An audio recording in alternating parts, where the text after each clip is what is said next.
कथारे अच्छी डाक्तर हस देखीदेले रोगीर अधा रोग भल हो जाए हेले कैपिटल हॉस्पिटल रे ए उक्ति संपूर्ण ओलटा।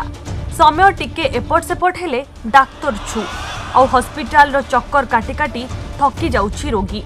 राज्य मुख्य चिकित्सालय रे एभली नग्न चित्र एबे सोशल मीडिया रे वायरल होईछि, जहार स्थिति परखिथिला ईटीवी टीम।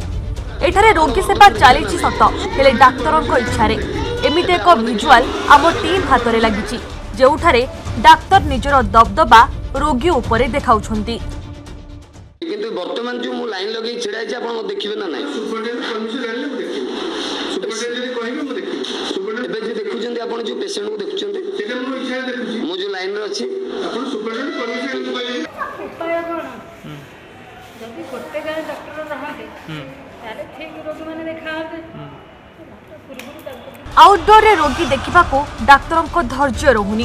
सकाळ 8टारू 12टा एवं दिन 3टारू 5टा जाए खोला रहुची वार्ड।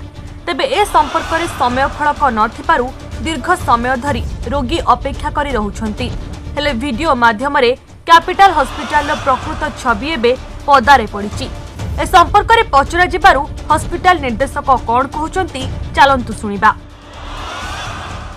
जहाँ जो आम जो रजिस्ट्रेशन काउंटर अच्छे से पहुँचला पर रोगी के आम प्रत्येक विभाग को टिकेट दे पठे दि जाए जहाँ जो प्रकार रोग अच्छी से अनुसार से बुझिकी क्या मेडिसिन पठेबे क्या सर्जरी पठे दि जाए। जो इमरजेंसी काजुआलिटी ट्रिटमेंट करा काजुआलिटी से पेशेंट को स्टेबिलाइज करती। एठारे एबे प्रश्न उठुची रोगी उपस्थित थाई काहेकि विभाग रे पड़ुची ताला।